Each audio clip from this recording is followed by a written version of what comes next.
gusto estar aqui el día de hoy en ese evento que pues cierra una pequeña jornada, ¿no? del tema de poesías translingües en el ámbito de nuestro grupo de investigación, mito, cuerpo y contravisualidad, poéticas de intervención en México y en Brasil.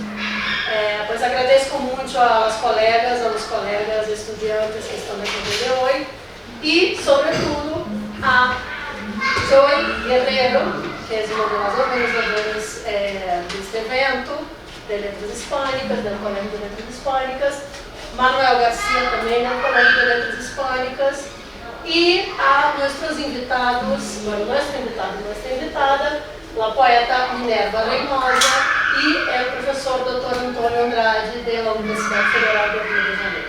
Muchísimas gracias a la Facultad de Filosofía y Letras por abrir ese espacio de intercambio en Latinoamérica y con Brasil.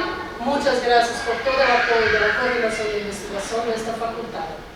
Esta mesa de debate, pues no una mesa redonda, pero bueno, no literalmente, digamos, va a ser sobre las nociones de prácticas translingües y de poéticas de intervención en la actual escritura literaria latinoamericana, con el objetivo de promover la discusión en torno a las operaciones críticas, al mismo tiempo estéticas, glotopolíticas y contrapedagógicas del discurso literario respecto a los mecanismos del control del imaginario.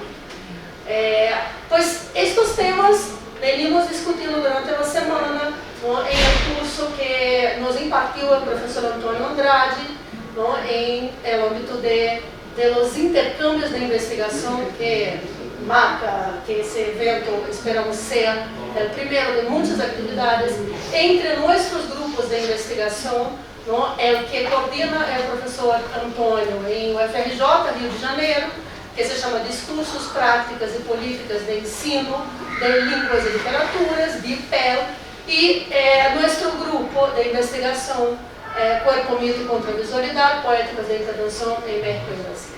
Bienvenidas, bienvenidos. Paso la palabra a Joy y a Manuel, que van a presentar nuestros invitados. Gracias. Bueno, pues yo tengo el gusto de presentarles al doctor Antônio Andrade. Es crítico y profesor universitario brasileño. Llevó a cabo sus estudios de licenciatura en Letras Portugués-Español, de maestría en Literatura Brasileña y Teorías de la Literatura y de doctorado en Literatura Comparada en la Universidad Federal Fluminense de Brasil. En su maestría y doctorado investigó la literatura neobarroca en América Latina, centrándose en obras de Haroldo de Campos, Néstor Perlonger y Severo Segurdi. Desde 2010 se desempeña como docente e investigador en la Universidad Federal de Río de Janeiro, en Brasil, actuando en el posgrado de Letras Neolatinas. Se dedica actualmente a la investigación sobre las poéticas translingües en América Latina, con becas del CNPq y de la FAPER. Su presente misión de intercambio académico en la UNAM tuvo financiamiento del programa CAPES PRINT.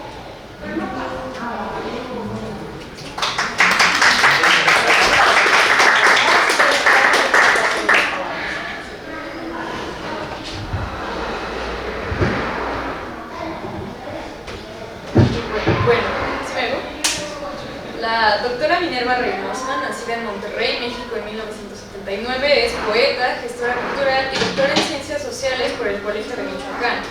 Ha publicado diversos libros de poesía, entre los cuales Atardecer en los suburbios de 2011, Fotogramas de mi corazón conceptual absolutamente ciego de 2012, Diremos que te pienso entre las filas y el olfato pobre de un paisaje con borrachos ahorcados, de 2020, y Lo mejor que damos, antología personal de 2022. Su obra ha sido traducida al alemán, inglés, sueco, ruso y francés.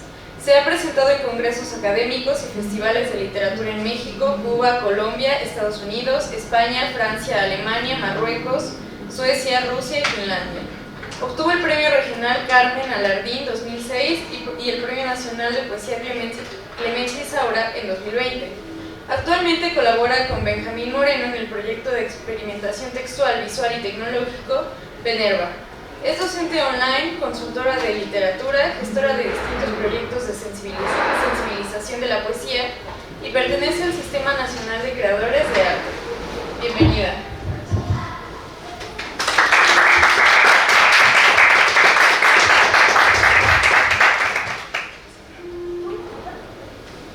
Bueno, hay que acercarse bien aquí o al micrófono. Mejor.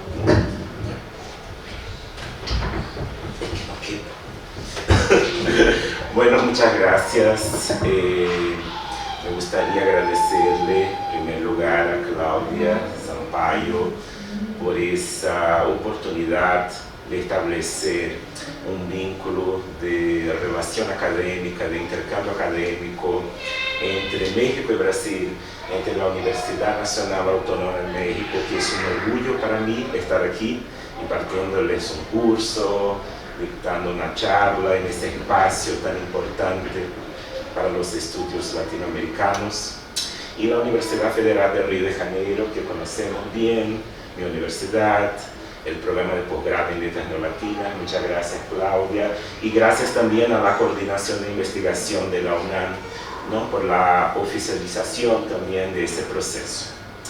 Bueno, yo voy a presentarles un texto. Yo hice un texto para hacer que la presentación quede dentro del tiempo, y el texto tiene que ver con desarrollos de mi investigación actual, que se llama Poéticas Translingües de lo Contemporáneo, Contrapedagogías y Glotopolíticas Latinoamericanas. Trabajo con el tema de las poéticas translingües, sobre todo en la literatura contemporánea, pero en este texto, aunque en nuestra mesa, ¿no?, también esté ahí la palabra contemporáneo como una de las palabras del título, parto de un sentido de lo contemporáneo que no rechaza la relación con el pasado, que no rechaza la relación con la memoria de lo literario. Así que voy a hacer un transcurso que agarra a un autor muy importante brasileño, pero muy invisibilizado en el canon brasileño hasta hoy, que es Sousa Andrade, que es, claro, un ícono súper importante de un gesto translingüe de la literatura brasileña ya en el siglo XIX, y que ha sido recuperado por un autor que estudié en mi máster, que fue Haroldo de Campos, del concretismo, y luego viendo cómo esa herencia se despliega, se reverbera en autores más actuales, contemporáneos, como Douglas Diegues, del Portuñol Salvaje, y José Viviana Baptista, que es una poeta que trabaja también con lenguas indígenas de Brasil. Bueno, se llama el texto, yo puse el título, Viajes translingües en la literatura brasileña. Está dividido en 4 partes. Primera, una memoria en desajuste. En esta charla, mi propuesta es examinar la función estético-crítica de la cuestión del viaje en producciones translingües pertenecientes a distintos periodos de la literatura brasileña. Mi objetivo es reflexionar sobre los cruces entre diferentes materialidades lingüísticas y formas de construcción imagética presentes en textos que se configuran como modos de peregrinación transfronterizos. Para iniciar la reflexión, recupero una observación de Roberto Schwartz, un crítico brasileño, sobre el desfase entre la ideología esclavista y la ideología liberal como ideas que estarían fuera de lugar en la formación social brasileña. Sin embargo, me parece importante poner en cuestión la noción de un supuesto origen foráneo y por eso fuera de lugar de esos constructos ideológicos hegemónicos que se suplementan en el contexto latinoamericano. En este sentido, me gustaría reorientar esa mirada sobre el desajuste constitutivo de nuestra memoria discursiva, proponiendo más bien una mirada hacia la difícil relación que ciertos intelectuales y escritores brasileños establecieron y siguen estableciendo con los discursos de base eurocéntrica que unifican la idea de nación y alinea los trópicos al concierto de naciones en la modernidad. Discursos estos emparentados a la glotopolítica de carácter monolingüe que impulsó en nuestro territorio la homogeneización lingüística y la imposición del portugués como lengua oficial, condenándoles al proceso de marginación centenares de lenguas indígenas, más allá de las lenguas generales, africanas, de comunidades de inmigración y de frontera.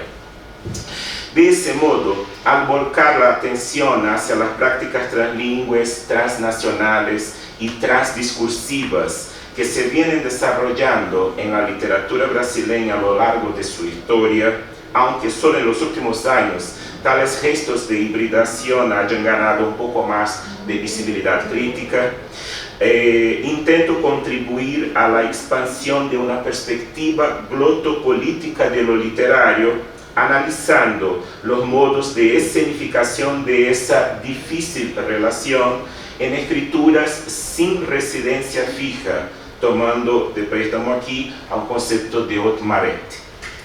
Para ello, focalizo textualidades que dialogan con la tradición de la literatura de viaje, con el fin de promover a la vez innúmeras reterritorializaciones lingüístico-discursivas. Tal proceso de composición literaria se configura según Otmaret como un saber en movimiento, por medio del cual se deconstruye la relación entre entidades fijas como fronteras fijas, promoviendo sincronicidades imprevistas entre espacio, tiempos y culturas.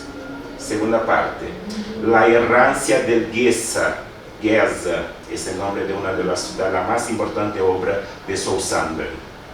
Es importante señalar que la concepción teórica de respecto a las literaturas sin residencia fija se vuelve aún más pertinente en un contexto cultural no necesariamente arraigado a un paradigma invariable de lectura, sino, antes bien, sometido a un patrón cercenador de escritura que indujo históricamente a una fuerte relación entre literatura, lengua y territorio nacional en la formación de su sistema literario.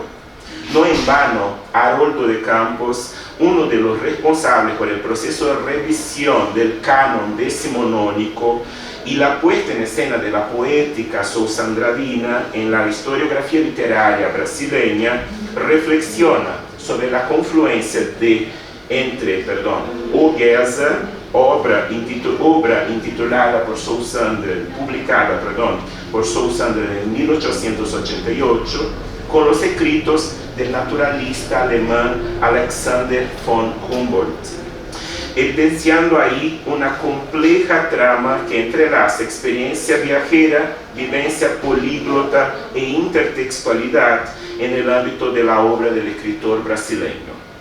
El libro épico de Sousandra empieza con un epígrafe de Vista de las Cordilleras, Vie de Cordillère et Monument des peuples indigènes de l'Amérique de Humboldt, de donde entresaca la figura del Geza, mito sacrificial de los Chibcha, pueblo indígena de Colombia.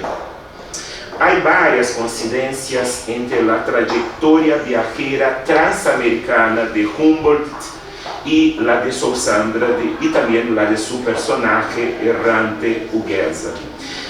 Múltiples traslados entre los Andes y la región amazónica y desde países de Latinoamérica hacia Estados Unidos, los cuales subrayan la incorporación del tránsito a la voz lírica sousandradina, como lo ha señalado Flora Susequint, una crítica brasileña también.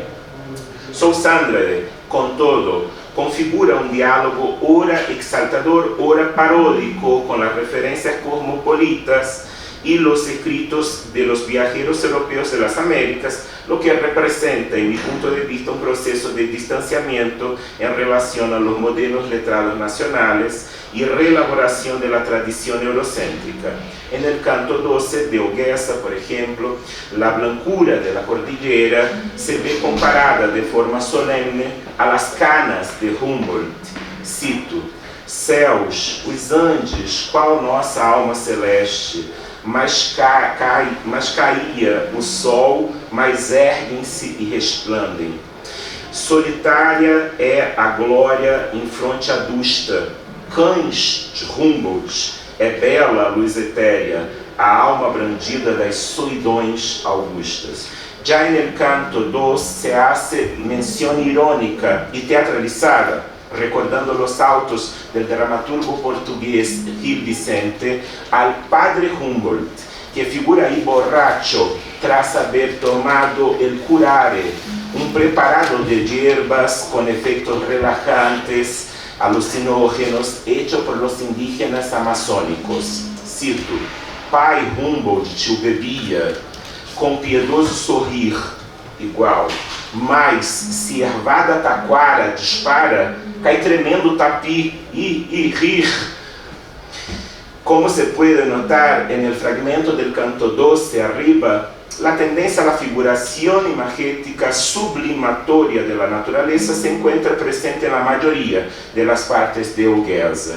Sin embargo, coincido con la observación de Luis Costa Lima de que tanto el canto 2, en el canto 2, o Tatuturema, citado anteriormente, como en el canto 10, titulado El infierno de Wall Street, o inferno de Wall Street, Sousandre consigue alcanzar por medio de la inmersión en la idea del caos una configuración visual de lo externo alejada del movimiento de exotización del paisaje característico de la estética romántica. Aún es interesante señalar que no al azar estos son también los momentos de la obra en los que se intensifica la frecuencia de los atravesamientos de diferentes idiomas en el texto. Señálese principalmente la gran interpolación de palabras, expresiones y frases en inglés en el infierno de Wall Street, lo que demuestra que existe ahí una productiva relación entre el aprovechamiento estético del translingüismo, la deconstrucción en diálogo con el nonsense de los modelos de representación poético-visuales en boga y la ironización crítica de los modelos políticos monárquico y republicano en disputa en aquel periodo. Cito, por ejemplo, las siguientes estrofas del canto 10. Fogueiros da fornalha reduzindo o pecado original a fórmulas algébricas e a nova fé, moral, rápido, trânsito, o In God We Trust dos 5 cents, indústria, ouro, prática, vida, go ahead, ó qual coração, a este ar vai vital, a espiral, brisa ou flato, ou bull furacão. Agora o Brasil é república, o trono no Réveillus caiu, but we picked it up, em farrapos, bandeira estrelada civil. Terceira parte, resignificaciones del viaje. Como se puede ver, la poética de Sousandre, al paso que reelabora el legado de los viajeros europeos, funde su propia experiencia de lectura plurilingüe y pluricultural a su experiencia de vida, también como viajero y migrante. Sousandre ha sido migrante en Estados Unidos también. El silenciamiento de su obra en la historiografía literaria brasileña se debe justamente a la osadía de este gesto de disidencia con respecto a la formación discursiva predominante en el proceso de construcción de la identidad nacional basada, como ha señalado Costa Lima, en una suerte de expresión consumidora de lo real. Esto es, una expresión que a partir de la tradición de la narrativa de viaje selecciona imágenes pintorescas, proyectándolas en una atmósfera intimista y moldeada al proyecto civilizador para la consumición de la incipiente clase letrada de Brasil, de la ex-colonia lusitana. La resistencia a ese dispositivo de control del imaginario que se despliega en los modos de construcción de las imágenes metafóricas que asoman al tejido de lo literario se logra en Sousandre, ya fuera por medio de la profunda atomización de la dimensión épico-narrativa, hasta tal punto que en un mismo canto de su largo poema, cada estrofa represente la superposición de distintos sucesos, elementos geográficos o episodios históricos sin una progresión lineal, o a través de la adopción de un estilo sintético ideográmico que, conforme advierten Augusto y Haroldo de Campos, resulta en la yuxtaposición de léxicos y estructuras morfosintácticas pertenecientes a distintos idiomas. Se ve de ese modo que la ruptura de los géneros corresponde al rechazo a la ilusión de pureza y homogeneidad del idioma, performada por el histórico de coerciones lingüístico-normativas, y que ambas estrategias de disrupción colindan en un proceso de contraposición al discurso hegemónico sobre la brasilidad. En mi opinión, esos factores determinaron el interés de los escritores del concretismo, uno de los movimientos literarios brasileños más importantes del siglo XX, en su gran empeño de relectura histórico-crítica a mediados de los 60 de la obra del olvidado Saul Sandler. Tal interés puede interpretarse como índice de la adhesión concretista a un proceso discursivo semejante, de suerte que en Galáxias de Haroldo de Campos, libro viaje que reúne textos escritos por él entre 1963 y 1976, aunque se haya publicado íntegramente por primera vez solo en 84, se llega a decir en la galaxia titulada, y começo aquí, lo siguiente, cito: começo, réis, começo, raso, começo que a unha de fome da história não me conte, não me consome, não me doma, não me redoma. En tal fragmento es interesante pensar que la potencia crítica de la negación haroldiana, justo a la posibilidad siempre inminente de que ciertas narrativas y formaciones discursivas nos consuman, moldeándonos y estrechando nuestra visión del mundo.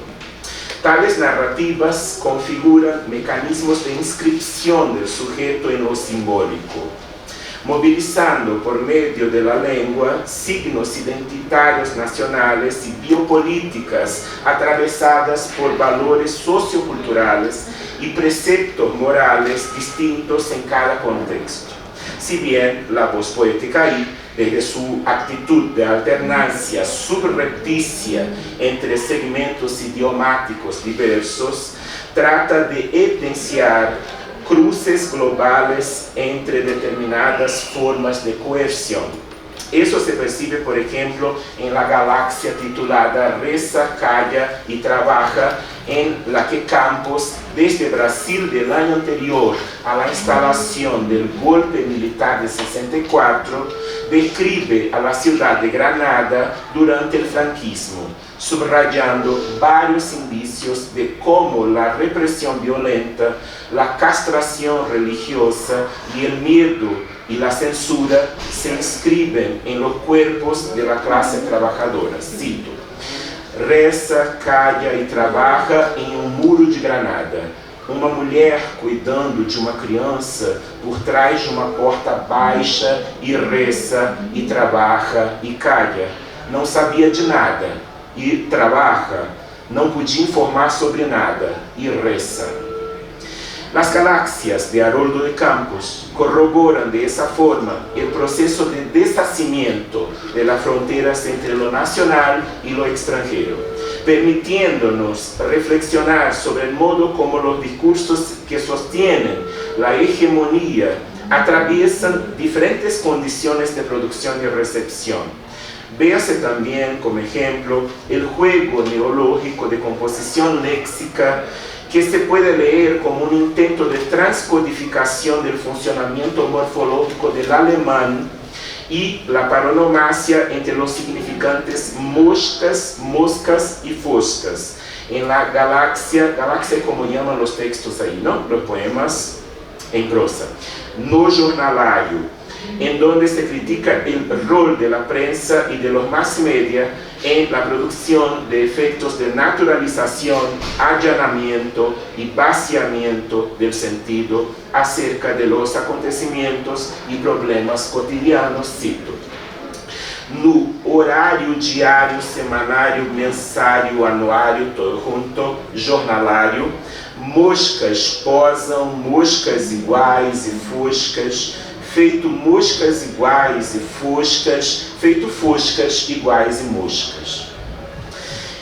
Já na galáxia Augenblick, significa momento em alemão, por meio do procedimento de Ekphrasis ou Ekphrasis, em diálogo com a obra do pintor renascentista germânico Lucas Cranach sobre a figura de Lucrecia, a legendária dama romana que se quita a vida tras haber sido violada, e por el movimento de correspondência entre vocábulos alemães com distintos sentidos, aunque constituídos por el término Augen, ojos em alemão, Campos demuestra un productivo proceso de temporalización de la imagen poético-pictórica, lo que implica la posibilidad de desplazamiento tanto del sentido como de las formas visuales, a través del entendimiento de lo estético como viaje, esto es, en cuanto a exploración de la alteridad y empatía con el dolor del otro. Cito, Augenblick oder Augenlicht oder Augenbild, ou punhal se enterrando prestes na Lucrécia, de Lucas Cranach, Staatsgalerie Stuttgart.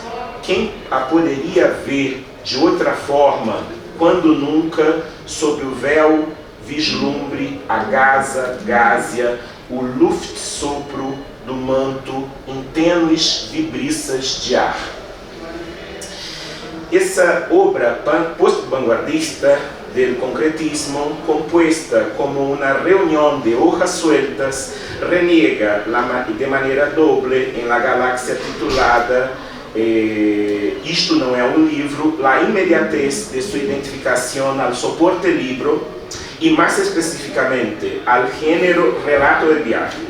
Al empezar esse texto com a sentença isto não é um livro de viagem, Campos moviliza, ou seja, isto não é um livro de viagem, Campos moviliza intertextualmente a referência a los Red-Maid de Duchamp, lo que al mismo tiempo, como una clase de pastiche que tuerce lo original, pone en escena la remisión a la tradición de los escritos de viaje, desde los cuales se han nutrido distintos linajes literarios y le permite configurar una mirada en movimiento que desautomatiza la relación entre las palabras y las cosas, traspasando así la idea de mímesis de la experiencia viajera, con vistas a realzar el aspecto diferencial de su labor, el de proporcionar un viaje por el lenguaje, y a recuperar, por tanto, polifónicamente, lazos de los discursos dominantes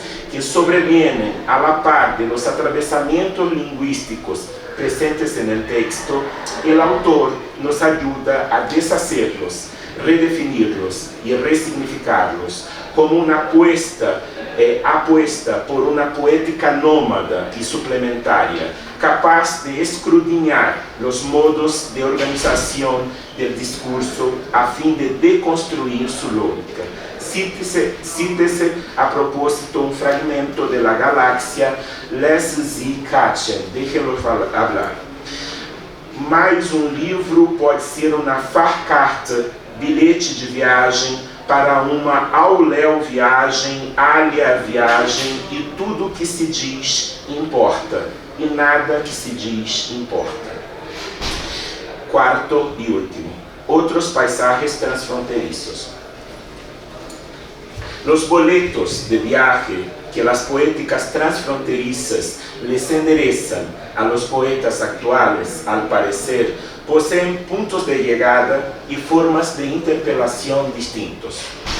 El legado lírico de la errancia atribuido a Sousandra, de redescubierto y visibilizado con estatus de ícono en nuestra historia literaria en la segunda mitad del siglo XX por el trabajo crítico de Haroldo de Campos y otros concretistas, se viene reelaborando por su propia naturaleza heteróclita e irregular en vertientes disímiles, aunque emparentadas por sus modos de configuración de gestos de resistencia estético-políticos.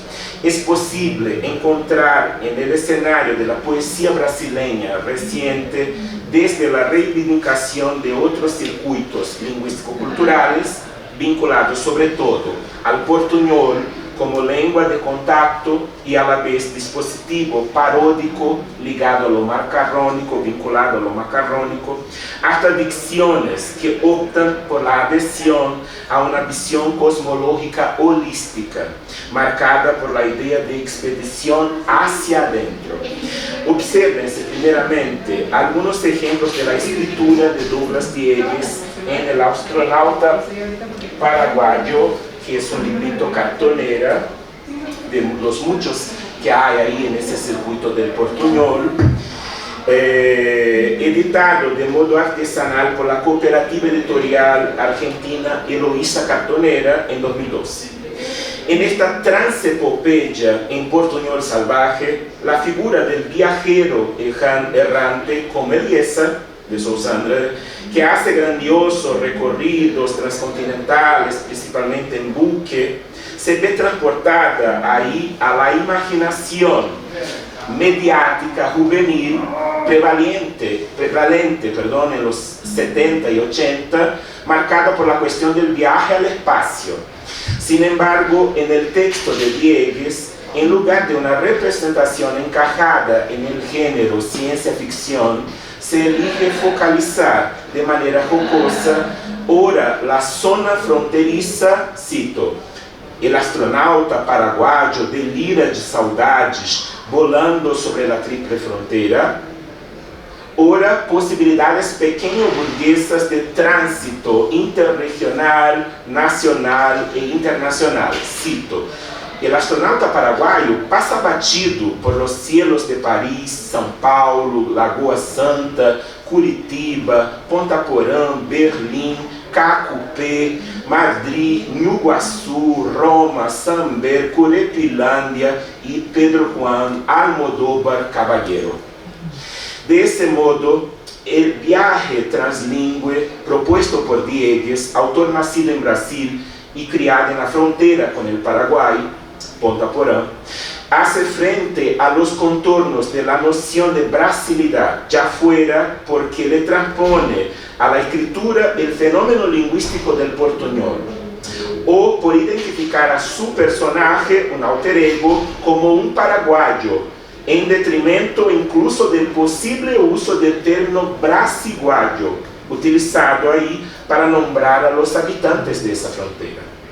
Además, simultáneamente a este gesto de reinscripción identitaria, se verifica en el astronauta paraguayo un intento de contrarrestar tanto los discursos relacionados al consumismo neoliberal como los que desean encapsular las culturas populares y periféricas latinoamericanas en un lugar folclórico. Cito, el portuñol selvagem es la cumbia o la aburrida cachaca. El portuñol selvagem no es moderno ni atrasado. El portuñol selvagem encurupiza hasta las cachorras fanqueras. El portuñol selvagem não tem nada a ver con el ambiente folclórico. El portuñol selvagem no es Apple o Bill Gates. El portuñol selvagem es free y es pago y es vendido y no se vende. Pasemos ahora a otro tipo de práctica translingüe que se realiza, por ejemplo, en la obra de Josely Viana Baptista, una poeta brasileña que le recomiendo muchísimo y traductora también. En el video poema titulado Nada está fora do lugar, nada está fuera del lugar, hecho para la fiesta literaria de Paraty, la FLIP de 2017, la autora, en trabajo colaborativo con un equipo de artistas, propone a partir de la relación multisemiótica entre poesía, música, cine, fotografía y dibujo, una reflexión que parte de la investigación etnolingüística sobre las formas de interacción de los Mibiá guaraní con la naturaleza y la cultura, con el objeto, o sea, con el fin de sensibilizar a los lectores, espectadores, hablantes de distintas lenguas, visto que la oralización y proyección de los textos en el videopoema ocurren alternadamente en portugués, inglés, castellano y guaraní, para la importancia de pensarse ahí la relación entre literatura y vida bajo una perspectiva holística capaz de abarcar la compleja interconexión entre los elementos naturales, animales y humanos. En este sentido, en el video se repiten y se transponen a otros idiomas los versos: sou o que me soa, sou o que me sua, sou o que me soa, essa y otra pessoa. El juego que contiene el título del videopoema, el cual aparece en la pantalla escrito en portugués y en guaraní, Nada está fora do lugar, Imbauê, Daipori, Oiuá, remite a la discusión sobre las ideas fuera de lugar, presente en Schwartz. Biana Baptista, con ello, marca la posición en este debate. Nada está fora do lugar, demostrando que los procesos históricos vinculados a la explotación de las selvas y al genocidio de los pueblos originarios, desde la colonia hasta los días de hoy, han producido sí impactos indelebles sobre los modos de reorganización constantes en las sociedades indígenas. Esta cuestión gana énfasis en el video por la reiteración multilingüe de los versos: o outro, os trapos ruídos pelos ratos. Además, la obra termina de manera paradigmática con la indagación: você vê nenhum gesto sem passado, nenhum rosto sem o outro. Nenhum gesto sem passado, nenhum rostro sem el outro. Em Nada está fora do lugar, la poeta y traductora José Liviana selecciona y produce un montaje de textos inspirados por las peregrinaciones guaraníes en búsqueda de la tierra sin mal, mito registrado por primera vez por el etnólogo de origen alemán Kurt Nimuendajú. Biana Baptista parece aprovechar en sus poemas la dualidad de las interpretaciones antropológicas del mito y del nomadismo guaraní por diferentes países y regiones del continente sudamericano, de modo que su visión apuesta en la simultaneidad de las posibles motivaciones profético-religiosas y de las causas sociales vinculadas a la esclavización de los indígenas, que eran llamados ahí de negros de la tierra, al impositivo proceso de catequización jesuítico, a la toma de tierras de los indígenas y a la deforestación de sus territorios tradicionales. No en vano, las escenas elegidas para componer el video ponen lado a lado imágenes de bosques verdes y de áreas quemadas, desmatadas, aves migratorios y pies descalzos de indios que marchan. En paralelo a la confección de este archivo visual, versos como rios e abismos não demarcam fronteiras, são caminhos, indician la potencia poética que la idea de peregrinación transfronteriza alcanza en la obra de Biana Baptista, así como en las de Sousandra de Campos y Diegues. En esos autores, el impulso en dirección a otros paisajes y territorios configura formas de reflexión sobre la dimensión constitutiva de la alteridad en el sujeto y en la cultura. En ellos, el aprovechamiento estético de la práctica translingüe y transcultural colabora con la deconstrucción de las narrativas responsables por el proceso de homogeneización excluyente de la identidad nacional, bien como de los discursos que materializan formas de colonización del imaginario, desnaturalizando así mecanismos globales de explotación. Cada una de las obras analizadas aquí focalizan distintos modos de supervivencia y resistencia ante las condiciones desiguales del capitalismo, a través de estimulantes trabajos poéticos que se hacen en el entremedio de las lenguas y de los lenguajes. Muchas gracias.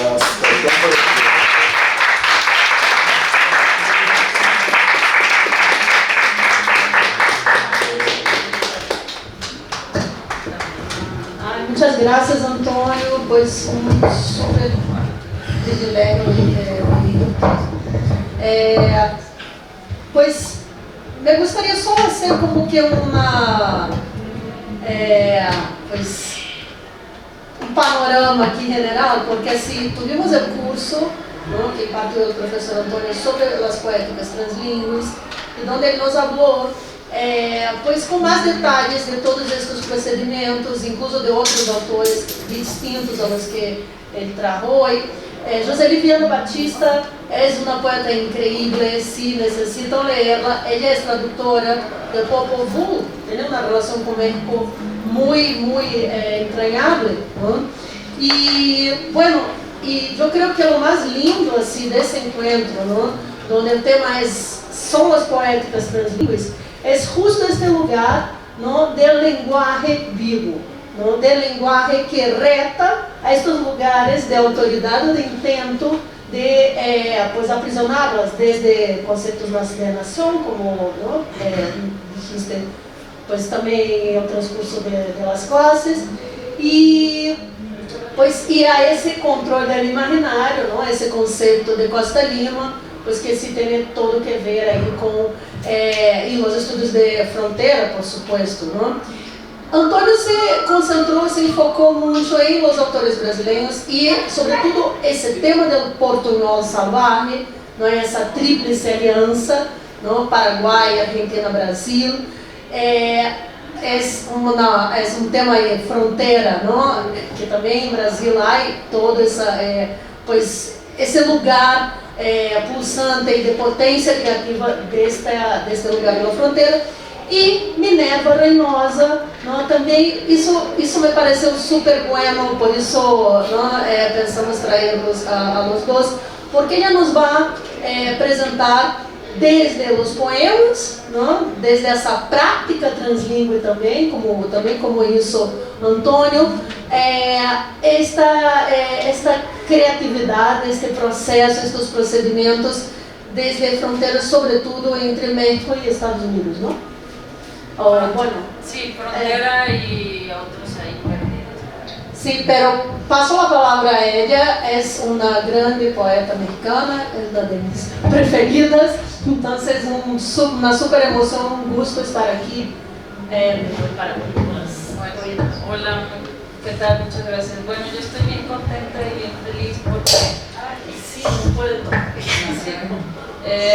Bueno, agradecida con Claudia por involucrarme, que igual no voy a hablar con la elocuencia con la que habla Antonio, pero estoy muy contenta porque yo soy una gran entusiasta de la literatura brasileña, bueno, de la poesía brasileña. Cuando yo leí una de las galaxias así en la antología de Medusario, que ustedes seguramente la conocen, hace muchos años, yo era pues empezaba a escribir poesía, ¿no? Era una joven que quería ser poeta, entonces para mí me cambió, yo tuve un corte epistémico, ontológico, todo me cambió, todo. Entonces, a partir de ese momento, estoy hablando de hace 20 años tal vez,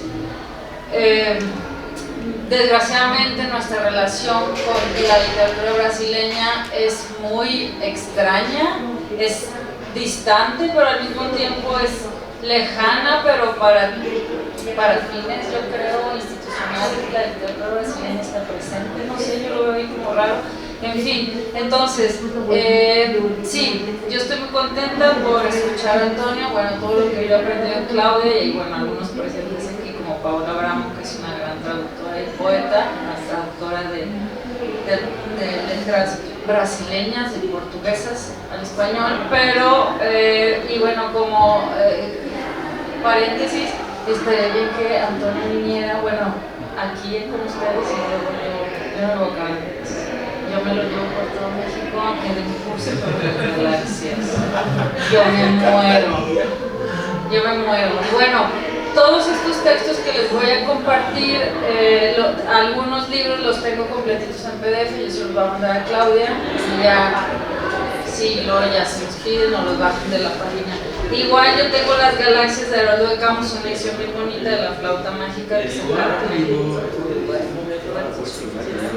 Roberto Echevarri, también la tengo en PDF, que se la paso, por si le quieren echar un ojo, porque también es raro. Bueno, yo no hice texto, pero puedo entender. Ya me apagué. Pero desde la práctica, pues, de la...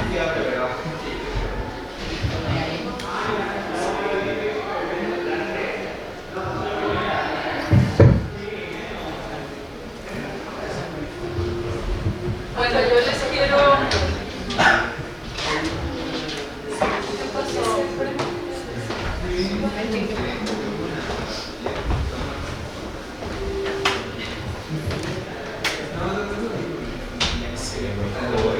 Apagar esta y dejarla ahí.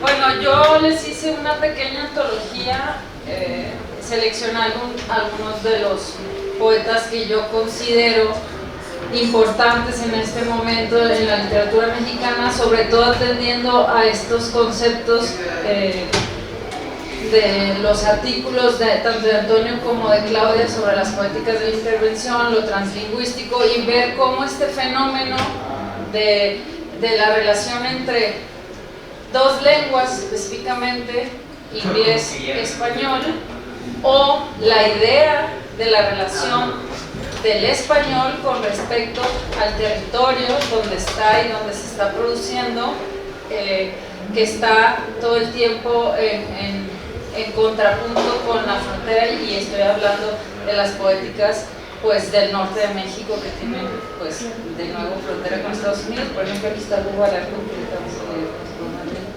y la relación de ciertos sucesos que cambian, pues, en el poema la perspectiva de lo que se debe describir en el texto, y también de la postura política, en este caso del autor, y también de lo que presenta la voz lírica. Entonces yo me voy a ir directo con Omar Pimienta, que Omar Pimienta es un autor de Tijuana, bueno, transfronterizo, porque anda entre Tijuana, cruza, va y viene, tiene doble nacionalidad. Bueno, y ya saben que Tijuana se le llama la tercera nación también. Y él tiene un libro súper hermoso que se llama El álbum de las rejas. Aquí está Omar en los 90 ahí con su copete güero, en la barda, ¿no? Y es una súper foto, porque no sé si han ido a Tijuana últimamente o han ido alguna vez. Es muy impresionante, porque a finales pues todavía a principios de los 2000 podían ver este muro, o sea, la barda así con este aluminio, y ahorita hay dos muros infranqueables, por supuesto se siguen pasando, ¿no? Y bueno, todos los mecanismos de control que significa eso, no solo de humanos, sino de las especies, y bueno, todo lo que ya sabemos que significa ese muro. Entonces esta foto me parece maravillosa y viene en el libro. Y bueno, aquí tiene una foto de han cruzado por Tijuana, la frontera, nunca caminando. Bueno, es la frontera más transitada de América Latina, ¿no? Entonces, la esquina de México. Y cuando dicen el interior, cuando hablan aquí de, ay, vamos al interior, en provincia, ¿no? Así como los de Tijuana dicen, ¿cuál interior? Estamos empezando. Ustedes están en el interior. Y bueno, esta foto también es súper paradigmática porque la garita ya, bueno, es una gran garita, la garita de San Isidro ya nada que ver. Entonces yo voy a leer poemas y conforme los vayamos leyendo, ya al último platicamos porque pues es importante que leamos el texto y luego lo aterricemos. ¿Quién quiere leer?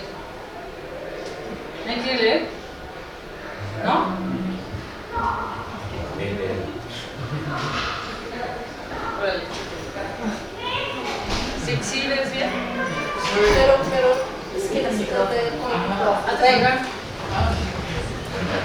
Va a ser un ejercicio también. Ahí de... o sea, vamos a hacer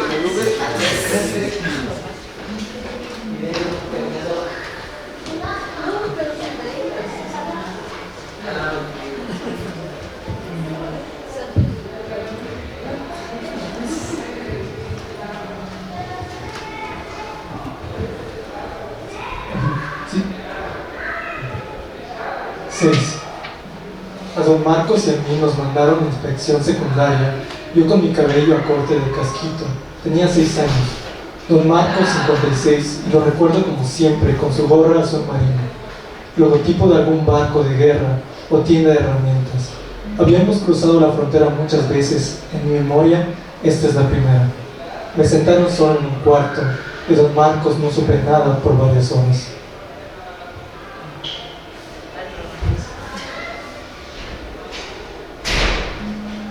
El tiempo se estira y se comprime en la memoria, de esa elasticidad depende este texto. Ahora entiendo por qué siempre entiendo mucho tiempo después, pero entiendo. Las preguntas iniciaron ahí, las advertencias iniciaron ahí, la frontera inició ahí. Don't lie. Sí.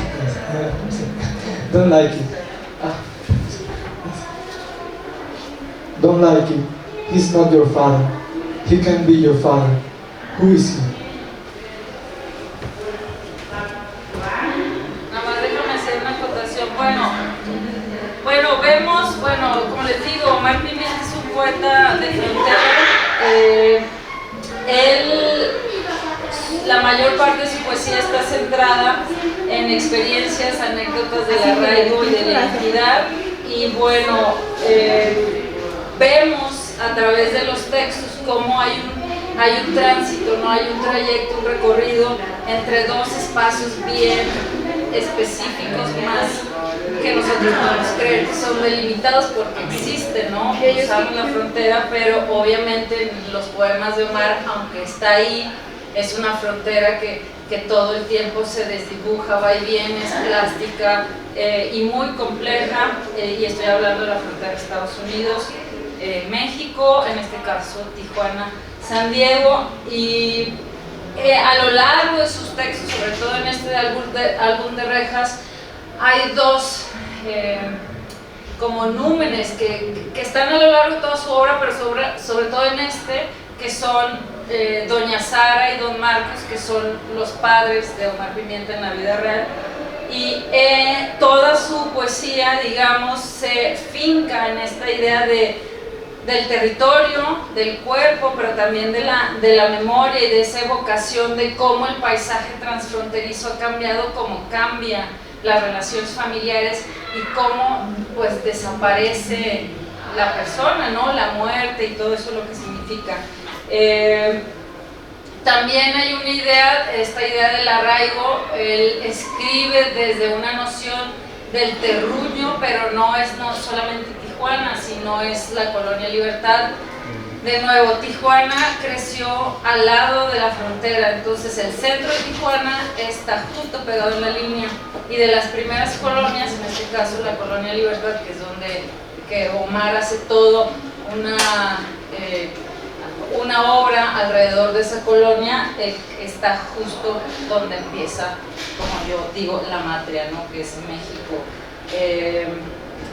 Y bueno, vemos aquí en este texto que esta anécdota, pues, donde él migra, está acechando al niño. Bueno, también se han cruzado caminando en Ciudad Juárez, los migras son bien, ¿no? siempre están acechando y preguntando, ¿no?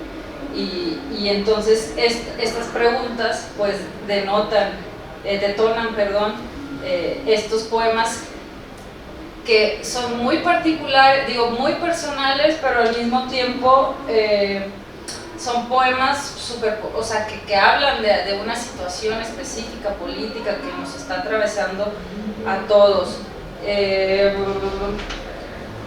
Y bueno, ya, el siguiente, porfa.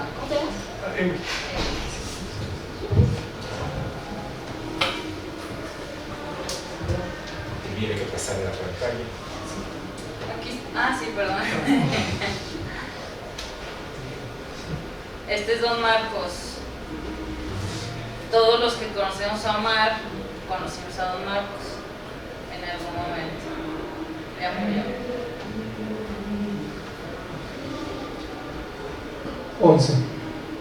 We made window rack for you. I know window rack looks a bit big, but I assure you that is secure, firm, strong. If you don't like it, we take it back. Make it small, bring it fast, 2 or 3 days. Install it, secure, firm, strong. We work. You pay us, we go back, all happy, Señor. Y bueno, este poema, aunque pues es como la transcripción de cómo se pronuncia el inglés en un hablante mexicano, ¿no? Pero también de nuevo hay todo este trasfondo sobre la labor que hacen los mexicanos en Estados Unidos, cómo pasan los gringos la frontera y compran nuestros productos. O sea, hay una serie de cosas que menciona muy bien Antonio.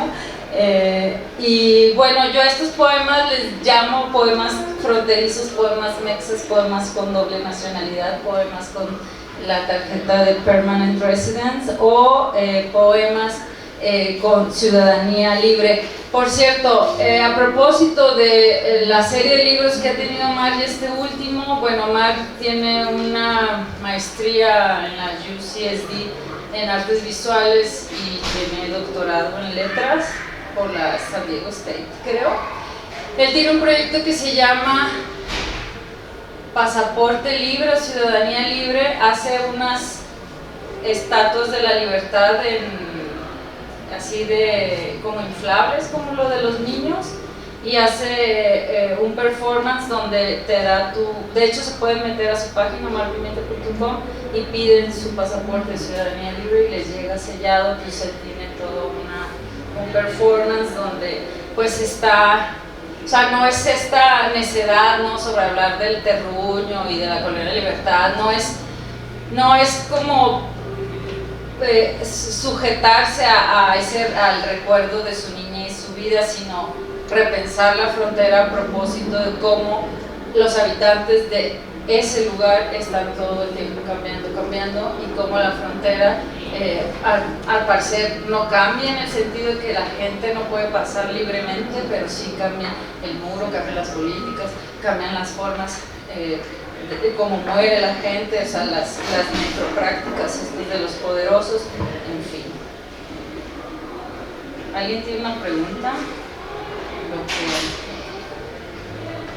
Y bueno, acá hay otro proyecto que me parece interesante porque, bueno, es una poeta de Chihuahua que está aquí con nosotros, la Buba Alarcón. Ahí está Buba, aquí presente. Bueno, lo que hace Buba, tiene este libro que ¿nos puedes platicar tú, Buba, ya que estás aquí? Pero tiene que ir para allá. Para acá. Porque eso no... Gracias.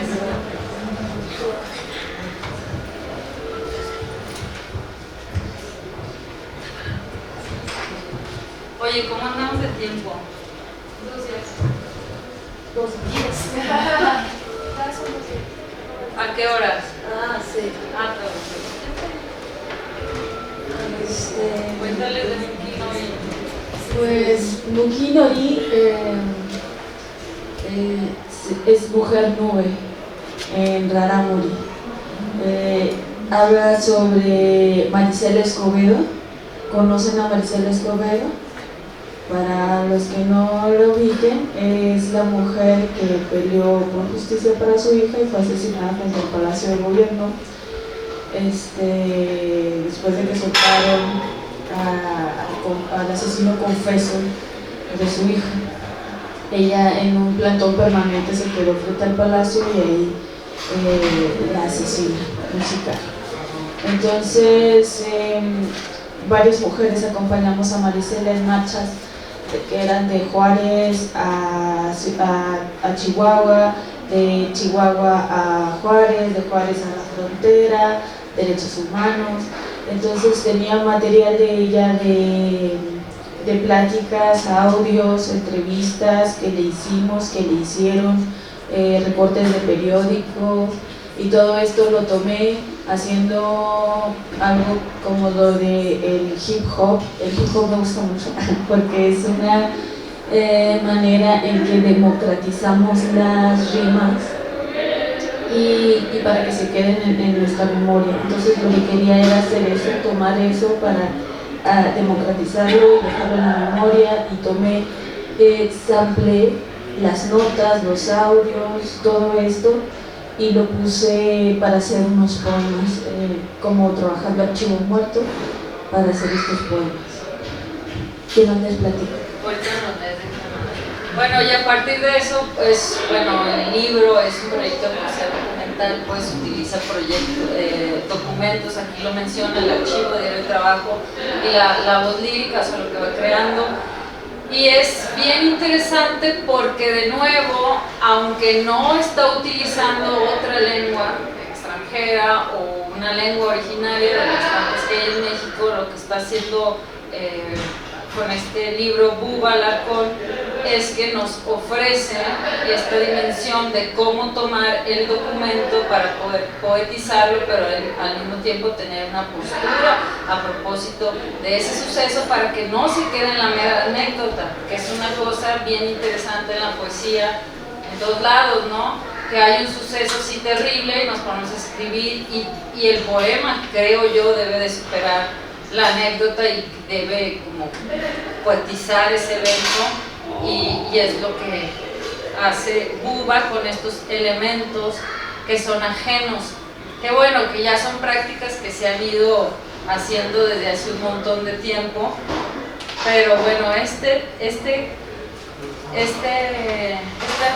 es lo que salió en la página.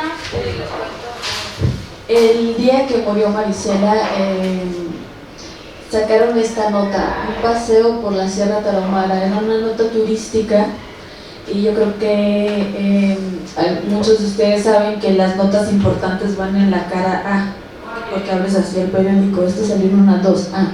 La noticia de Marisela salió en la 5B. Entonces lo que hice fue recortarla, borrar su cuerpo para no seguir con esa onda amarillista, mal pedo, y volverla una nube, y resignificarla y ponerla en una 2A. En la página 2A empieza extensa llanura, y de ahí sale un poema. Si quieres pasar, ahí está. Sí. Y que es ese poema sale en esa nota. Nada más lo acomodé para que saliera un poema. Una mujer, el título no es parte de la nota. Una mujer se eleva como nube. Enormes llanuras, gigantescas montañas, barrancas, cascadas y peñones. Paseo por las nubes en la Sierra Tarahumara.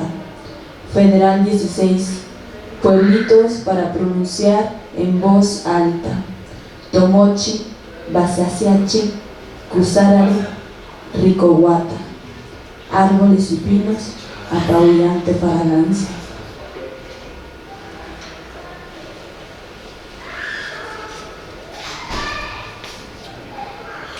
¿Quieres que siga leyendo? Bueno, el que sigue es la explicación de que en la clase de periodismo nos dicen esto, Vamos a quien corresponda.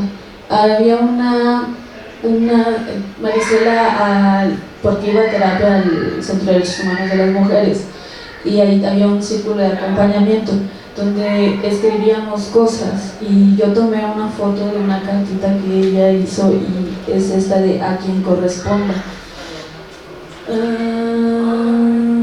No, más arriba, es la 13. Ahí está, la 13.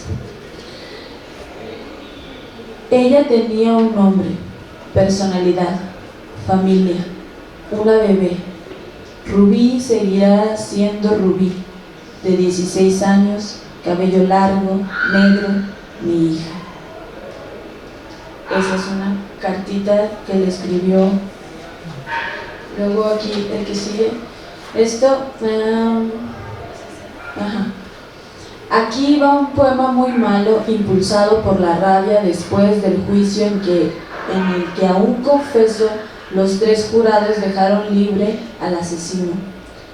Se absuelve por unanimidad a Sergio Rafael Barraza Bocanegra de la acusación que le hizo el Ministerio Público como autor del delito consumado de homicidio agravado previsto y sancionado por los artículos 123, 125 y 126 del Código Penal. Jueza Catalina Ochoa Contreras, juez Nezahualcóyotl Zúñiga Vázquez, juez Rafael Baubín Jurado. La mamá de Rubí está en el piso, se retuerce de dolor, aventó los papeles que paseó en la burocracia por meses. Y está ahí la nota acompañada, que eran jueces que habían reprobado el examen. Ninguno de los dos había pasado el examen para ser juez. Baubín incluso había reprobado con 0 porque lo cacharon que había copiado del Código Penal de Colombia, ni siquiera. Y siguen ejerciendo, solo los movieron de Chihuahua. Por eso es importante que aparezcan sus nombres. Si una vez se los topan, cuidado. Y bueno, y es bastante...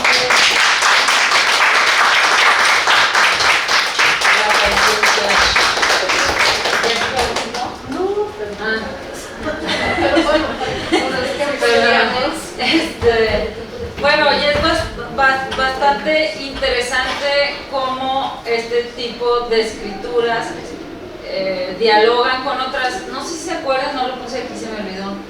¿Leyeron el poema La Reclamante de Cristina Rivera Garza? ¿No? Bueno, es un poema corto de una cuartilla y media que es sobre, ¿cómo se llama esta señora de las villas de Salvacar? ¿Cómo se llama? Sí, se acuerdan de la tragedia de Villas de Salvacar, la mujer que le mataron a sus hijos, sus únicos 2 hijos en una fiesta. ¿Cómo se llama? Salvacar. Bueno, lo que hace Cristina es que esa señora habla está el video, ¿no? El documento que es un video en YouTube donde la señora va y reta a Felipe Calderón, se cruza todas los guaruras, los salta y le habla a Felipe Calderón y le dice: usted, vean el video, está súper impresionante y, la infamia total ahí. Entonces ella le está reclamando: si fueran sus hijos, usted buscaría debajo de las piedras. Lo que hace Cristina Rivera Garza en este poema documental es que toma líneas donde lo que dice ella, que además son súper poéticas, ya como las acomoda, con algunos versos sobre de La Suave Patria de Velarde, donde dice la patria es de diamantina y toda como esta exaltación la contrapone, ¿no?, con lo que está diciendo esta señora, que no me acuerdo cómo se llama, y además está hablando sobre este rito que tienen en Nepal, cómo dejan los cuerpos en una torre y van los buitres a comer. Entonces y bueno, otro texto periodístico que ahorita no recuerdo. Entonces todo está yuxtapuesto de manera que estén dialogando. Bueno, de aquí de nuevo no es no sé, zapoteco con inglés, no, son textos que en su propia naturaleza no son parte de este universo literario, pero de nuevo, como lo que nos propone Bubba Alarcón aquí en Mukinori, es que son productos de la cultura, sucesos, anécdotas que nos están afectando, ¿no? Las emociones, las sensibilidades, pero también el cuerpo, y el cuerpo está respondiendo. Y es muy interesante aquí en Bubba que tiene este poema que dice: yo transcribo, porque está pues evocando el acto como Haroldo de Campos, ¿no? Que yo escribir, transcribir. Hay un poema que no me acuerdo qué galaxia es, el peralibro, no sé qué. Aquí más bien estoy yo como escribana, pero el cuerpo me está pesando porque la infamia es tan grande que me estoy achicando y no se puede, la poesía tiene que seguir, pero yo como sujeto, no sé, como cuerpo, no sé, somatizado. Umas poéticas de intervención. Sí. No sé, escuchando así, no, más que, yo creo que más que una perspectiva translingüe con estos tiempos, ¿no?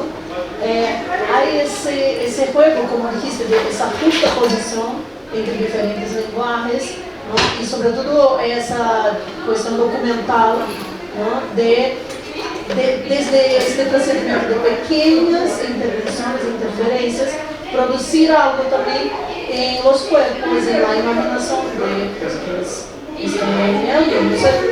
Sí, también. Y bueno, yo me paso aquí a Jen Atuk, que tú también trabajaste a Jen.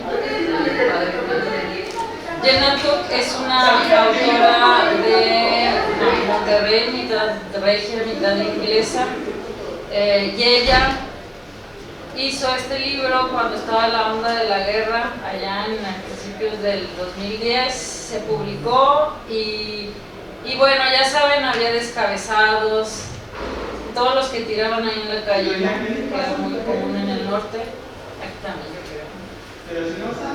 Y tiene este libro que se llama Manca y que digamos es el primer libro donde ella empieza, porque ella utiliza el inglés, pues su lengua nativa y el español también, y a mí ya que ustedes conocen a Jen, a mí me parece bastante gracioso, pero también de pensarse, porque ella dice, yo hablo inglés de Inglaterra, ¿no? Pues inglés, pero también hablo inglés de McAllen, porque es el inglés wannabe de todo regio, porque vas a Macalear. Y también hablo inglés como se habla en California, entonces yo todos los registros, y es muy chistoso que te diga eso porque, bueno, ya en este libro ya empieza pues a switchear, ¿no? Entre un código y otro. ¿Quién me ayuda a leer? Bien, dale. Pues ahora tienes por allá. Aquí los tengo, nada.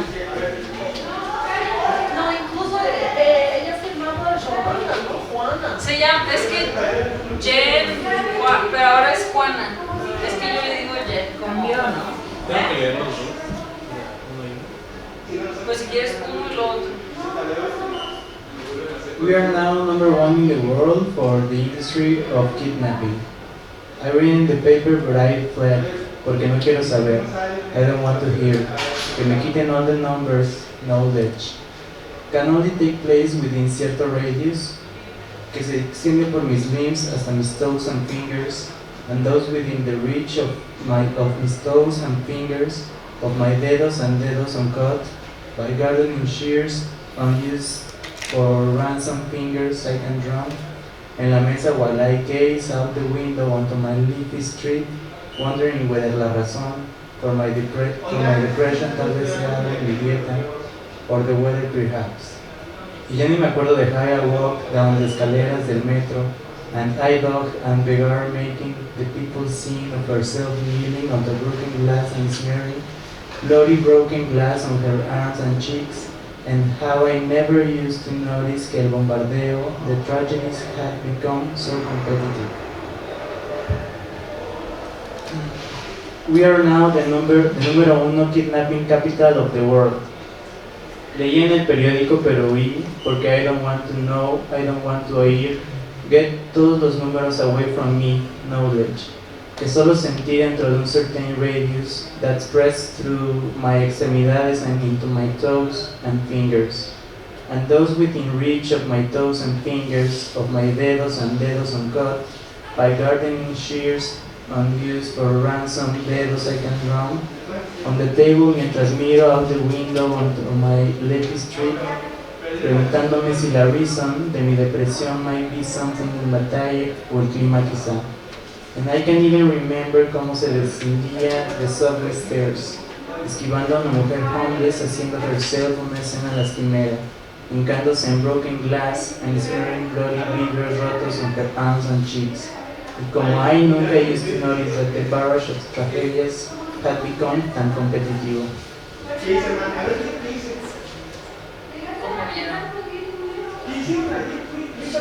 Bueno, voy a pasarme y ahorita ya me... Yo creo que con... Carlos, yo creo que perdón. Yo creo que ahí, pero ¿me ayudas con este? Bueno, y les quiero presentar, porque estos también utilizan Spanglish, pues estos ya son dos poetas chicanos. Uno es Josiah Luis Alderete, que él está en San Francisco, California, y él es así chicano, pocho. Y bueno, leemos el poema y luego lo comentamos, porque él es muy peculiar por la manera en que escribe, su postura y todas estas referencias directas sobre el chicanismo y bueno, sobre todo la tradición chicana de la poesía escrita en California. I speak Spanglish porque that's what comes out of my boca when I am asked about this American dream. I speak Spanglish so my future antepasados can understand me. I speak Spanglish porque the timeline told me to. I speak Spanglish because the English language alone can describe who we are or what we eliminate by being here as beautiful brown people. I speak Spanglish because I heard it in my mama's womb. I speak Spanglish porque soy chicano, soy pocho, soy interior of this North American chingadera. I speak Spanglish to piss off all those Donald Trump emails that's still dangling in America's backyard. I speak Spanglish porque aquí estamos y no nos vamos. I speak Spanglish so mi familia can hear me loud and clear from all the way up of the block. I speak Spanglish porque I do want to undermine this American empire. I speak Spanglish so that I recognize dónde estoy y para dónde voy. I speak Spanglish so that Calle 24 will understand me. I speak Spanglish to get that funny monolingual taste out of my boca. I speak Spanglish porque these canciones are sing on occupied territories. I speak Spanglish porque mi sangre told me to, la agua told me to, Coyolxauhqui told me to. I speak Spanglish so that you don't have to read those colonized subtitles to understand what I am saying. I speak Spanglish so that you will notice me ne de aquí ni de allá accent.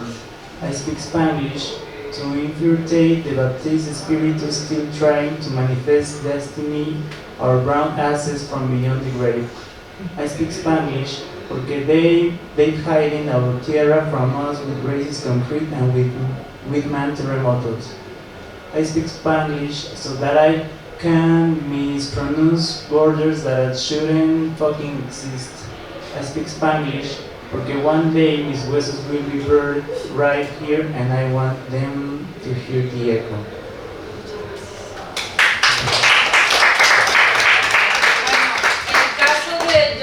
Me parece bastante interesante. Bueno, en este poema específico tiene un verso que dice porque estamos y no nos vamos, que es una referencia directa a un poeta maravilloso chicano que ya murió, que es Francisco X. Alarcón, y él o sea, el hecho que él no solamente cite a Alarcón por lo que significa, sino porque Alarcón escribía todos sus libros en ambas lenguas. O sea, si ustedes buscan, todos están, porque él pedía específicamente a sus editores, como su postura política, yo escribo en las dos lenguas, yo voy y vengo en las dos, entonces yo, si me quieren publicar, yo no voy a publicar en inglés, o sea, yo voy a escribir en inglés y en español. Entonces todos los libros están en inglés y en español. Él mismo los escribía y no los traducía, o sea, escribía en una lengua, pero bueno, que también pues dice algo, ¿no?, de eso. Y en el caso de Josiah, es un escritor que sí, o sea, está en la bahía de San Francisco, tiene como todo ahí, digamos, un circuito donde él está participando, pero, de nuevo, la poesía chicana o lo chicano todo el tiempo está luchando, ¿no? Entonces, de nuevo, el ejercicio de escritura es un ejercicio de resistencia. La lengua que él habla, su español no es el español que nosotros tenemos. La manera en que escribe el español está lleno de ratas, pueden ver porque. Y todos sus libros, bueno, los que yo tengo, están llenos de ratas, y ratas no, ratas. Es que ayer decía ratas y yo oía ratas porque estaba lejos. Y entonces es muy interesante porque yo lo he comentado, oye, pero estos errorcitos, porque ahorita estamos editando ahí un libro de él para México, y estos errores, y él no, o sea, él está con la firme convicción de que su español es súper imperfecto como el de todos, pues, pero como no, o sea, en ese sentido nosotros pues somos los impositivos, ¿no? Decir, oye, limpia tu español. Entonces también el hecho de que él se plante, si hablo, soy pocho, chicano, hablo spanglish, aquí estamos, no nos vamos, pero además escribo con esta suciedad del lenguaje, a mí me parece, y bueno, ya que lo escuchan leer y todo eso es otra cosa, es muy performático. Y finalmente un gran poeta que se llama Juan Felipe Herrera, es el primer poeta chicano laureado por el Congreso de los Estados Unidos, y es, pues ustedes dirán cómo sucedió eso. De nuevo, la poesía chicana, todo lo que está en español en Estados Unidos se está abriendo camino todos los días, ya vemos todos los conflictos que hay políticos y demás, el racismo, y paradójicamente el Congreso le da este nombramiento, ¿no? Y Juan Felipe Herrera es un autor también que cruzó, es mexicano, llegó chico a Estados Unidos, y toda su poesía va entre una y otra lengua, es súper político, interviene también documentos. Bueno, ya no vamos a ver a Hugo porque él está más complejo, a Hugo García Manríquez, pero también es artista visual, entonces combina la obra visual con el texto, con ambas lenguas. También, bueno, hay un imaginario que nosotros no tenemos, ¿no? Bueno, que tenemos, pero que no lo traemos al texto, que es todo el imaginario indígena, que para ellos es súper importante porque, bueno, tiene que ver con la nostalgia, ¿no? Del México. Y eso también es otro elemento muy importante que se tiene que estudiar, ¿no? Como la representación de todos los mitos, pero visto desde aquel lado. Que es un poco el trabajo también de Alcott, ¿no? Con los mitos. Sí. Pues que ella sí se trabaja como el juego de pelotas, ¿no? Sí. Ella como hace ese puente entre esa casa de ancestralidad, ¿no? Y la violencia que había, ¿no? Y la violencia actual, así. Sí, de los cuerpos y todo eso, sí. Bueno, no lo vamos a leer, nada más para que lo vean. Tiene un montón, tiene un libro que se llama Acrílica, que yo les recomiendo que lo compren. Y este libro también está bien imperfecto porque lo traducen sus alumnos, sus discípulos, que hay uno que es maravilloso que se llama Anthony Cody, de Fresno, son los Fresno Poets, que hay movimientos así muy fuertes, poetas chicanos. Y el libro está lleno también de ratas, o sea, ustedes ven y dicen, o sea, no tienes que tener inglés de Cambridge ni TOEFL, lo leen y ustedes dicen, ¿qué está pasando? y en realidad está traducido. No, yo cuando lo leí, luego les dije a ellos, a los chicanos me regañaron porque está escrito con las, así literal, está escrito con las patas, y me dijeron así, eres una cuadrada hegemónica y bueno, colonialista, bueno, y sí. O sea, no, sí soy, no, sí, ese pensamiento inmediato de la limpieza, obviamente, pues yo sé que la traducción es un oficio, ¿no? Pero también es interesante cómo publicar un libro en un sello editorial así super nice, gringa, y con todos, pues con este español sucio o español que digamos, pues otro registro del español, otro sentido del español, también está, pues dice algo. Pues esse justo foi um tema que Antônio trajo ayer en la clase de ayer, que era essa questão de lo que é um error, ¿no? Esse distanciamento de la norma culta, pues aí desde a perspectiva del portugués salvaje, ¿no? Sí. No sé si quieres comentar algo en ese sentido. Sí, tú comentas. O Manuel, que estuvo en la clase. De hecho, me parece que es una cuestión muy interesante pensar cómo esos textos que no se producen desde una zona lingüística predominantemente monolingüe, o que se producen desde ahí, sino arriesgándose al translingüismo, proponen textos que vienen incluso así, con faltas ortográficas incluso. Estoy ahora en el jurado de un concurso de poesía, de escrituras en portuñol del Festival Desmadres de Argentina, y ahí recibimos más de 100 textos de escrituras en portuñol, imagínense, o sea. Y es interesantísimo ver cómo es proposital el modo como presentan los textos sin esa higienización, incluso dentro del mismo portuñol. O sea, en el nivel incluso ortográfico de la presentación, gráfico. Gracias. Sí, y bueno, no, en el libro, algunos poemas de Juan Felipe Herrera, es bien interesante cómo el sentido cambia, hasta parece un poema procedual. Si saben, ¿no? Estos poemas procedurales que ustedes escriben cualquier cosa en Google Translate y luego eso en español lo pasan al ruso, lo pasan al sueco, y sale otro poema así. Es como si un algoritmo estuviese traduciendo.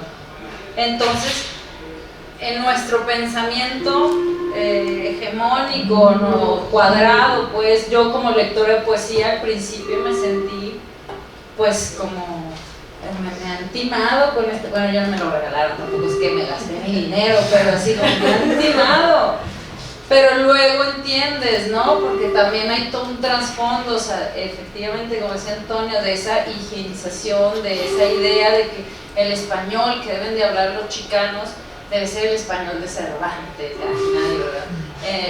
Y no, la realidad y la práctica es otra. Y bueno, para terminar este poema, que muchos de sus últimos poemas, vaya, de los libros más de últimas fechas, de la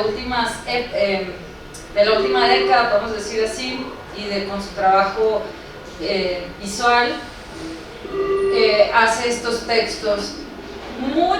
Obviamente muchos de sus poemas, de su obra está atravesada por la migración, discutir la migración,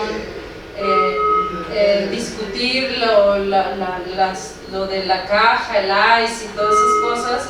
Entonces, él menciona que hace este tipo de ejercicios también un poco para trabajar con lo fantasmal, entonces bueno, ahí hay también, además de lo que dice el poema, pues hay otro sentido en cómo dispone el espacio gráfico. Y bueno, esto también tiene que ver con la intervención de cómo dispone este espacio, las grafías. Y esto también hace este poeta que les digo que es su discípulo, que es Anthony Cory, que él sí es como leer, como códice, yo supongo, yo tengo su libro y te tienes que mover el libro, entonces está muy, muy interesante la manera en que también el espacio, cómo se utiliza salte de ese pensamiento cuadrado de que la poesía se debe leer así, asá, y vamos a cambiar, además del Spanglish, de todo lo demás. Bueno, poner en movimiento el cuerpo de la lectura, ¿no? Y de sacar de, es que es muy, yo no sé si les pase, pero es, o sea, no es natural pues leer de esa manera, entonces es como una incomodidad, ¿no? Sí, sí, sí. Bueno, pues aquí acabamos. No, pues abro. O sea, esto pues.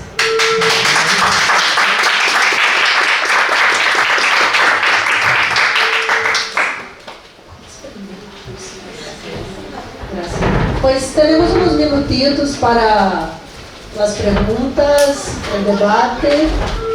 Muchísimas gracias, Minerva, muchísimas gracias, Antonio.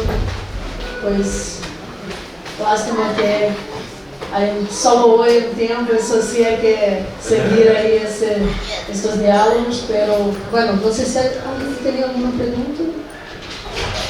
Tomatazo. A mí me gustaron mucho ambas ponencias y sobre todo algo que me llama la atención es que en toda la poesía chicana y de frontera está esta insistencia en existir, ¿no? Y sobre todo que el Spanglish ni siquiera es un idioma y señala que habla Spanglish porque un solo idioma no le basta, porque no lo define, porque no es suficiente, ¿no? Entonces yo creo que sobre lo que decías, Minerva, de leer un códice o salir de la mente cuadrada, me parece que también es que ni siquiera podemos ser impositivos porque muchas veces no reconocemos que la frontera existe y que no es la misma cultura que la del sur o que la de un país más como centralizado, ¿no? Como el centro de un país, ¿no? Entonces yo creo que lo interesante de pensar las fronteras, incluso si no son translingües, sino más como poéticas de demanda y todo eso es que sí te ayudan a reconocer las cosas y que te enseñan que no, más que cuadrado o rígido, solo no habías visto que había algo más allá de ti, ¿no? Y de lo que conoces, y que también para ellos lo que conocen está muy mixto y no es una sola cosa, ¿no? Eso está muy interesante.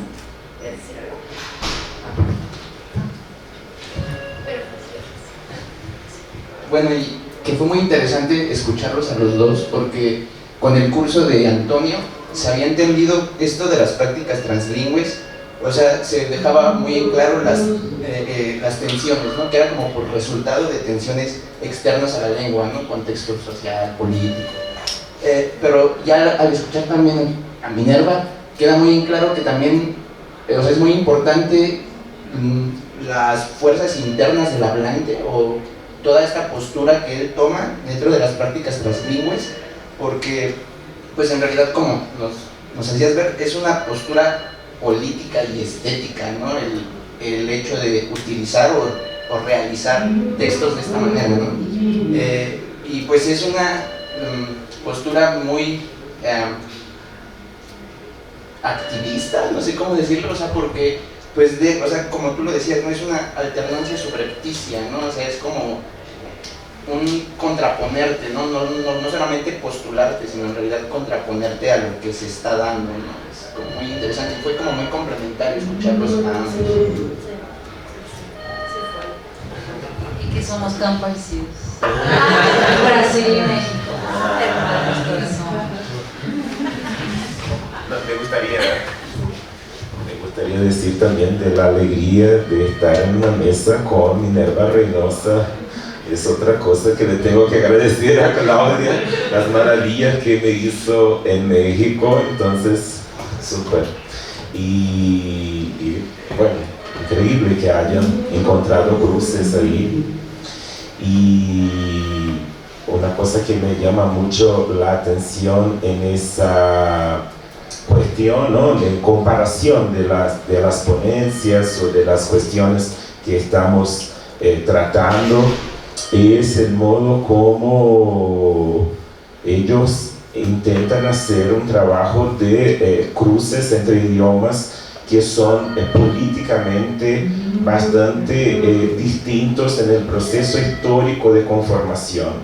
Lo que en el caso de Portuñol pasa lo contrario, ¿no? Tenemos procesos que se asemejan históricamente y también las lenguas ocupan un imaginario de lenguas próximas. Así que en el caso del inglés y el español es un imaginario al contrario, de lenguas distintas, tipológicamente distintas, que vienen de troncos lingüísticos distintos, pero la poesía chicana o la poesía de la frontera norte con sur de norte de México, sur de Estados Unidos, demuestran que esas proyecciones en torno de la lengua tienen que ver mucho más con no una cuestión necesariamente genética de las lenguas, sino glotopolíticas en torno de las lenguas.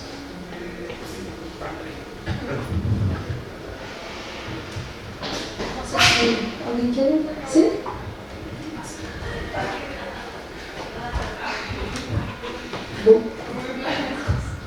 Bueno, pues yo también estuve presente en el curso del profesor y bueno, o sea, es que me pareció interesante lo que mencionaron sobre esto de que puede ser una postura política, y creo que es interesante porque creo que hay muchas personas que justamente hacen este uso del lenguaje y tal vez no saben que están, o sea, no tienen como que esta noción, ¿no? De esto de lo translingüe, y tal vez simplemente es como que su forma de escribir, y entonces en ese sentido como que está interesante porque puede ser una postura política, pero también puede ser como que algo muy natural, ¿no? Justamente que no esté pensado así como una postura, pero que es algo así nato de ciertas personas, ¿no? Que viven estos cruces. Y otra cosa que también quisiera comentar es que me emocionó mucho esta parte de lo de Marisela Escobedo, porque bueno, es un tema que me gusta mucho. He visto varias veces como que es el documental muy famoso que hay sobre las 3 muertes, y he buscado como que información de ese tema y no había llegado a los poemas de esta autora que está aquí presente, no había llegado. Entonces como que me pareció muy interesante que los expusieran aquí, porque yo para nada me esperaba que tocaran este tema, ¿no? Entonces pues como de wow, qué bonito, ¿no? Estar aquí presente. Sí, ya. Gracias. Bueno, y otra cosa interesante sobre la frontera o el norte de México y su relación con la frontera es que no solamente es el uso del inglés para ciertos hablantes o nuestra familiaridad con el inglés o con lo gringo, producto de la ubicación geográfica, sino también las hablas locales. Ayer tuvimos una lectura, algunas poetas de aquí de Ciudad de México, que están en Ciudad de México, y unas que estuvimos de visita, y le llamamos lectura de poetas norteñas. La mitad eran norteñas, la mitad son agregadas culturales, que son compas. Y fue muy, o sea, entre risa y risa, ay sí, la norteñización del país, pero lo estamos viendo, ¿no? Con la cultura popular, Peso Pluma, Natalia Carbo, todo el mundo quiere ser buchón, todo el mundo quiere hablar como norteño, o sea, y también la poesía, o sea, este tipo de poéticas o estos poetas que están escribiendo desde allá, que a lo mejor no están escribiendo desde una inicial postura política de que ay, voy a usar el Spanglish o voy a hablar de la frontera, sino es intrínseco pues a su modo de vida y bueno, también en la frontera es muy distinto a cómo funcionan acá estos lares del país. Entonces, también pensar en cómo se produce la poesía en aquellos lugares es distinto, y cómo se concibe en el hecho de que ay, voy a ser poeta, voy a hacer un poema para leer, porque no funciona, o sea, es súper distintas las dinámicas. Y bueno, entre las dinámicas y las hablas locales y toda esta, digamos, suciedad, los slangs y todo, que es maravilloso, y que hay poetas. ¿Cómo se llama tu compa, el de Chihuahua, el que no invitamos? Guillotina. El de busque, google Guillotina Hernández, por ejemplo, o Asís Córdoba, que es un muchachito de Agua Prieta, Sonora, que están escribiendo en Spanglish, pero y es gente que nunca ha cruzado la frontera, pero tienen primos que hablan inglés, entonces lo hablan natural, pero además hablan con sus modismos y hacen una... Y bien diferente cómo es los modismos y el Spanglish de Juárez, porque tenemos de vecinos a Texas, a Tijuana, que tiene vecinos San Francisco. O sea, la cultura del otro lado también marca a cómo nosotros usamos ese inglés, o el coloquialismo, ¿no? O por ejemplo la frontera, como Nuevo León tiene una frontera con Estados Unidos, pero es una frontera falsa. Pusieron un puente Colombia, pero nosotros nos sentimos súper fronterizos, y la frontera existe, pero es una frontera falsa, o sea, no es y todas esas cosas influyen, pues.